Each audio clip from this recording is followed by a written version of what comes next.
बिस्मिल्लाहिर्रहमानिर्रहीम नहमदुहु व नुसल्ली अला मुहम्मद रसूलुल्लाहि करीम। ये प्रॉब्लम वेक्टर एनालिसिस या वेक्टर कैलकुलस की है। Find the directional derivative of phi, ये फंक्शन फाई है जो कि एक्स बाई जेड का है। 4x z³ minus 3 times x square y square z at the point 2, -1, 2 in the direction of 2i cap minus 3j cap plus 6k cap.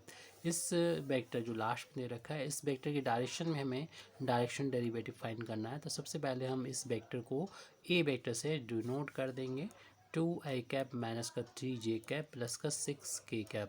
और इसी vector की direction में unit vector find कर लेंगे। किसी भी वेक्टर की डायरेक्शन में यूनिट वेक्टर फाइंड करना हो तो उस वेक्टर में उसके मॉडुलस से, मैग्नीट्यूड से डिवाइड कर देते हैं।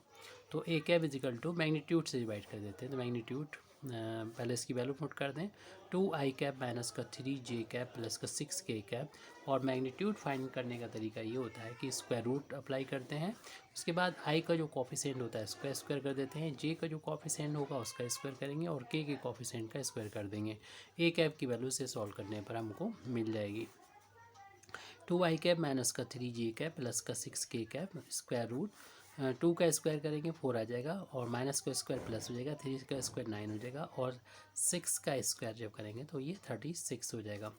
और इन तीनों को ऐड करेंगे तो 49 आ रहा है। A cap is equal to 2i cap minus का 3j कैप प्लस का 6k कैप, और ये 49 जिसका स्क्वायर रूट लेंगे फाइंड करेंगे तो 7 आ जाएगी। तो ए कैप की वैल्यू 2i कैप माइनस का 3j कैप प्लस का 6k कैप, और अपान में ये 7 है। इसको हम इस तरीके से भी लिख सकते हैं, 1 का इंटू मान के 1/7 टाइम्स 2i कैप माइनस का 3j कैप प्लस का 6k कैप। अब हमें जो वेक्टर दे रखा फाई, इसका हमें ग्रेडियंट फाइंड करना होगा। ग्रेड फाई फाइंड करना होगा। ग्रेड फाई का मतलब होता है जो डेल वेक्टर होता है उसका वो ऑपरेट हो जाएगा फाई के ऊपर। और डेल वेक्टर की वैल्यू कितनी होती है हम लोग जानते हैं, i cap del over del x plus का g cap del over del x y होगा plus k cap del over del z. और ये फाई वेक्टर ऐसे लिखा रहने देंगे, बाद में इसकी वैल्यू पुट कर देंगे। फाई ये ऑपरेटर इस फाई पर ऑपरेट होगा तो इस तरीके से आ जाएगा, i cap del phi over del s, आप यहाँ से भी स्टार्ट कर सकते थे, plus j cap del phi over del y plus k cap del del phi over del z. अब इस फाई की वैल्यू को पुट कर देंगे यहाँ पर, तो वैल्यू हमें मिलेगी ग्रेड फाई की वैल्यू, जिसकी हमें ज़रूरत है डायरेक्शनल डेरिवेटिव की वैल्यू को फाइंड करने के लिए। अगले पेज पर हम इसको कर रहे हैं यहाँ पर सॉल्व। तो grad phi is equal to i cap del over del del x, और यहाँ पर फाई लिखना है। फाई की वैल्यू है वो पुट कर देते हैं यहाँ पर, 4x(z³ माइनस का 3 times x square y square z. तो ये हमने यहाँ पर वैल्यू उसकी फाई की वैल्यू नोट कर ली है, 4z³ minus 3 times x square y square और जेड, प्लस नेक्स्ट टर्म है प्लस का g cap del over del y, यानी पार्शियली डिफ्रेंशिएशन करना वाई के रिस्पेक्ट में। इस फाई की वैल्यू है 4x(z³ माइनस का 3 times x square y square and z, plus k cap del over del z 4 times x z³ minus 3x square y square z. अब यहाँ पर पार्शियली डिफ्रेंशिएशन करना होगा, पहले x के रिस्पेक्ट में, फिर y के रिस्पेक्ट में, फिर z के रिस्पेक्ट में। तो आई कैप लिखने के बाद हम यहाँ पर x के रिस्पेक्ट में पार्शियली डिफ्रेंशिएशन जब इस टर्म का करने जा रहे हैं तो 4 x के लिए x y और z कांस्टेंट होगा तो 4z³ कांस्टेंट हो जाएगा, x का x के रिस्पेक्ट में डिफ्रेंशिएशन बन हो गया, माइनस जब x के रिस्पेक्ट में इसका डिफ्रेंशिएशन करने जाएंगे तो x के लिए y और z कांस्टेंट हो जाएंगे तो 3y² z कांस्टेंट हो जाएगा, और x स्क्वायर का डिफ्रेंशिएशन जो होगा वो 2x हो जाएगा, प्लस का जे कैप। और यहाँ पर y के रिस्पेक्ट में जब इसका डिफ्रेंशिएशन करेंगे तो y के लिए x और z कांस्टेंट होते हैं इसलिए इनका डिफ्रेंशिएशन 0 हो जाएगा। जब यहाँ पर डिफ्रेंशिएशन करने जाएंगे तो 3y के लिए x और z कांस्टेंट है तो कांस्टेंट को इनटू में जब होता है तो बाहर ले लेते हैं, और सिर्फ हमें अब y स्क्वायर का डिफ्रेंशिएशन करना है जो कि 2y हो जाएगा, यानी पावर 2 आगे आ जाएगी और इसमें से 2 एक कम हो जाएगी, 1 पावर हो जाएगी, 1 लिखने की ज़रूरत नहीं है। और फिर इसका करने जा रहे हैं डिफ्रेंशिएशन पार्शियली z के रिस्पेक्ट में। तो z के लिए x और y कांस्टेंट होंगे तो इंटू में है होंगे तो बाहर ले लेंगे, जैसे कि यहाँ पर 4x इंटू में तो बाहर ले लिया, और इसका डिफ्रेंसिएशन करेंगे तो पावर आगे जाएगी, जितनी पावर है इसमें से एक कम कर दिए तो 2 बचेगा। माइनस का जब इसका डिफ्रेंसिएशन z के रिस्पेक्ट में करने जाएंगे तो 3x² y² कांस्टेंट बाहर हो जाएगा, z का z के रिस्पेक्ट में डिफ्रेंसिएशन 1। इसको अब ठीक तरीके से हम लिख लेंगे, इससे हमें ग्रेड फाई की वैल्यू मिल जाएगी। आई कैप को बाद में लिख देंगे और हम 4 इंटू 1 लिख देंगे 4z³ माइनस 3 इंटू 2 6 हो जाएगा, x पहले लिख दें y² z और आई कैप को लास्ट में लिख दिया। अब इस टर्म को लिखना है तो ये एक ही टर्म है, वो भी माइनस का, तो प्लस माइनस का इंटू माइनस का हो जाएगा, और इन दोनों के इंटू करेंगे 6 टाइम्स हो जाएगा, 3 इंटू 2 6 हो जाएगा, x² बाई और z और के जे कैप को बाद में लिख देते हैं। फिर इसमें लिखेंगे, इसमें 2 टर्म है तो ब्रैकेट लगा लीजिए और के कैप को बाद में लिख देंगे, इसका इंटू करेंगे 12 हो जाएगा, 12x² माइनस का 3x² y² और के कैप को हमने बाद में लिख दिया। इस तरीके से ग्रेड फाई की वैल्यू तो हमको मिल गई है। अब हमको यहाँ पर ग्रेड फाई की वैल्यू जो मिली है, तो उसके बाद हम यहाँ पर जो डायरेक्शनल डेरिवेटिव हमसे कहा गया था उसकी वैल्यू भी फाइंड कर सकते हैं। तो इसकी वैल्यू को फाइंड कर लेते हैं।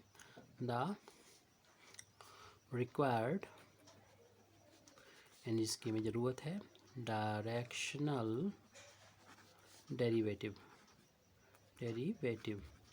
तो ये वैल्यू हो जाएगी, और किस पॉइंट पर फाइंड करना है, एट द पॉइंट दे रखा था आपका 2, -1, 2, तो ये पॉइंट था 2, -1, 2, यस। तो इज इक्वल टू ये हो जाएगा, हमने क्या किया था, ए वेक्टर जो फाइंड किया था उसकी डायरेक्शन में, ए वेक्टर जो गिवन था उसको हमने उसकी डायरेक्शन में यूनिट वेक्टर फाइंड किया था ए कैप। तो इस ए कैप का डॉट प्रोडक्ट लिया जाएगा, जो अभी ग्रेड फाई हमने फाइंड किया है उसका डॉट प्रोडक्ट लेना होगा ग्रेड फाई का, तो ये मिल जाएगा। और ये किस पॉइंट पर, 8 पॉइंट 2, -1, 2, ये बाद में पॉइंट रख देंगे, पहले तो हम इनकी डॉट प्रोडक्ट निकाल लेंगे। तो ए कैप की जो वैल्यू थी उसको नोट कर देंगे पीछे से, कितनी वैल्यू थी, 1/7 था ये, और ब्रैकेट में था 2i कैप माइनस का 3j कैप प्लस का 6k कैप, डॉट प्रोडक्ट इसमें ग्रेड फाई की वैल्यू सामने लिखी हुई है, बहुत बड़ी सी वैल्यू है, नोट कर देंगे। 4z³ माइनस का 6xy² z आई कैप, और माइनस का है 6 टाइम्स xyz, x² है yz j कैप, प्लस का 12 टाइम्स xz² माइनस का 3 टाइम्स x² y², और यहाँ पर k कैप। तो हमने यहाँ पर ग्रेड फाई की वैल्यू नोट कर ली है। उसके बाद ये वैल्यू हमें फाइंड करना है एट द पॉइंट 2, -1, 2 पर। तो पहले हम डॉट प्रोडक्ट ले लेते हैं, 1/7 तो ऐसे लिखा रहने दीजिए। दो vector co dot product find करना हो तो उनके आई का जो कोफिशिएंट है उसके आई के कोफिशिएंट से मल्टीप्लिकेशन कर देते हैं, 4z³ माइनस का 6x y² z हो जाएगा। इसी तरीके से जे का जो कोफिशिएंट है -3 है, तो -3 का मल्टीप्लिकेशन इसमें जे के कोफिशिएंट से कर देंगे, जो कि माइनस का 6x² yz है जे कैप का कोफिशिएंट। यहाँ पर के का जो कोफिशिएंट है वो 6 है, और वहाँ पर के का जो कोफिशिएंट है वो ब्रैकेट में है 12xz² माइनस का 3 टाइम्स x² y² है, वो हमने यहाँ पर नोट कर दिया है। और ये वैल्यू हमें फाइंड चाहिए ये वैल्यू हमको चाहिए 2, -1, 2 पर ये वैल्यू हमें फाइंड करनी है। तो या तो हम वैल्यू पुट कर दें पहले, या फिर वैल्यू ही पुट करना होगी। 1/7 2 टाइम्स, अब यहाँ पर फिर हमें कर्ली ब्रैकेट का यूज़ करना होगा, कुछ कैलकुलेशन कर सकते हैं, माइनस माइनस प्लस कर लेंगे और कर्ली ब्रैकेट का यूज़ कर लें। 4 इंटू जेड की जगह पर हमें 2 रखना होगा, यहाँ पर 2 का क्यूब करना होगा, -6 इंटू एक्स यहाँ पर 2 रखना होगा, वाई की यहाँ -1 लेकिन इसका स्क्वायर, जेड की यहाँ पर 2 रखना है। ब्रैकेट कर्ली ब्रैकेट क्लोज कर देंगे, माइनस माइनस की प्लस का कर लेंगे, 3 और 6 का इंटू 18 हो जाएगा। एक्स यहाँ पर हमें 2 रखना है लेकिन इसका स्क्वायर है, और वाई की जगह पर -1 रखना है, जेड की यहाँ पर 2 रखना है, प्लस का 6 लिख देंगे और फिर इस कर्ली ब्रैकेट को यहाँ पर अप्लाई कर देंगे इस पैरेंथेसिस की जगह पर। 12 इंटू एक्स की जगह पर 2 रखना है और यहाँ पर जेड की यहाँ 2 रखना है, उसका स्क्वायर करेंगे। अगला टर्म जो माइनस का है यहाँ नीचे लिख देते हैं। 3 इंटू एक्स की वैल्यू 2 रखना है, उसका स्क्वायर करना है। वाई की वैल्यू -1 रखना है, उसका स्क्वायर करना है। कर्ली ब्रैकेट क्लोज और फिर बाद में स्क्वायर ब्रैकेट जो यहाँ से शुरू हो रहा था यहाँ पर क्लोज हो चुका है। इसे सॉल्व कर लेंगे। 1/7 2 बार रखेंगे और यहाँ पर हम कर्ली ब्रैकेट लगा रखें। 4 इंटू 2 का क्यूब जो होता है वो 8 होता है, माइनस ये 12 कर लें और 12 का 2 से मल्टीप्लाई करेंगे तो ये हो जाएगा 24 हो जाएगा। 24 और माइनस का स्क्वायर प्लस का 1 हो जाएगा। कर्ली ब्रैकेट क्लोज कर लिया। प्लस का 18 इंटू 2 का स्क्वायर ये 4 हो जाएगा और इंटू -1 और 2 का इंटू करेंगे माइनस का 2 आ जाएगा। और कैलकुलेशन है आप जैसे चाहें करें। प्लस का 6 और यहाँ पर कर्ली ब्रैकेट, उसके बाद 12 का 2 में इंटू करिए 24 हो गया और 2 का स्क्वायर करेंगे तो 4 हो जाएगा। -3 लिखेंगे और 3 इंटू 2 का स्क्वायर 4 हो जाएगा और माइनस का स्क्वायर प्लस का 1 हो जाएगा। कर्ली ब्रैकेट क्लोज और स्क्वायर ब्रैकेट भी क्लोज। अब हम अगले पेज पे लिख रहे हैं 1/, ये वैल्यू जो चल रही है रिक्वायर्ड डायरेक्शनल डेरिवेटिव की वैल्यू 1/7 और 2 इंटू ये हो जाएगा 4 इंटू 2 32 हो जाएगा। 32 माइनस का 24, फिर प्लस का हम अगला टर्म लिख रहे हैं और यहाँ पर मल्टीप्लाई भी कर देंगे। प्लस माइनस का इंटू माइनस का आ जाएगा। 4 इंटू 2 8 हो जाएगा और 8 क्या होता है 144, तो माइनस का हो जाएगा 144 हो जाएगा। फिर नेक्स्ट टर्म है प्लस का है 6 टाइम्स ये 4 का इसमें मल्टीप्लिकेशन कर देंगे तो 16 और 1 और 996 हो जाएगा। माइनस का फिर 12 है वो लिख देंगे, ब्रैकेट को क्लोज कर देंगे। कैलकुलेशन है आप कर ही सकते हैं। 1/7 और 2 इंटू इन दोनों का जो डिफरेंस है वो लिख देंगे।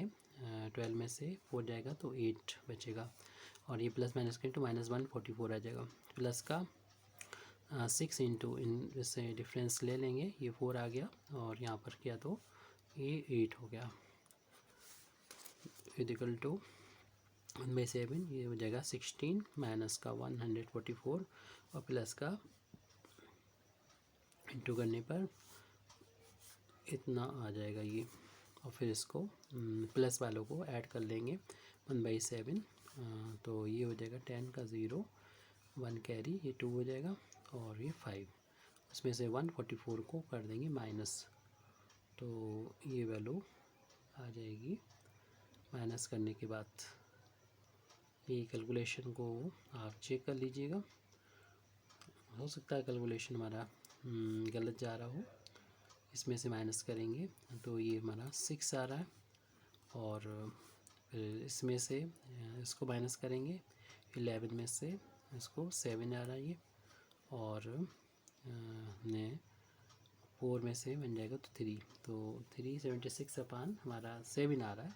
वैसे एक बुक में ये अनसॉल्व क्वेश्चन दे रखा है जिसका आंसर 52/7 है।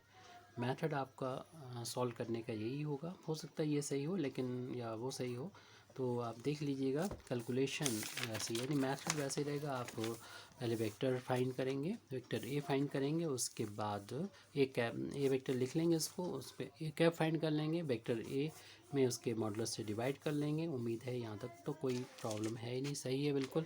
उसके बाद हम ग्रेड 5 निकालेंगे, तो इसमें हो सकता है कहीं पर मिस्टेक हो गई हो तो आप खुद से सुधार कर लेंगे कैलकुलेशन में, तो उम्मीद है कि सही कर लेंगे या फिर चेक कर लेंगे कम्प्लीटली। अगर आपका भी आंसर यही आ रहा हो तो यही सही होगा, नहीं तो आपका आंसर हमने बता दिया 52/7 हमारे एक बुक में दे रखा है।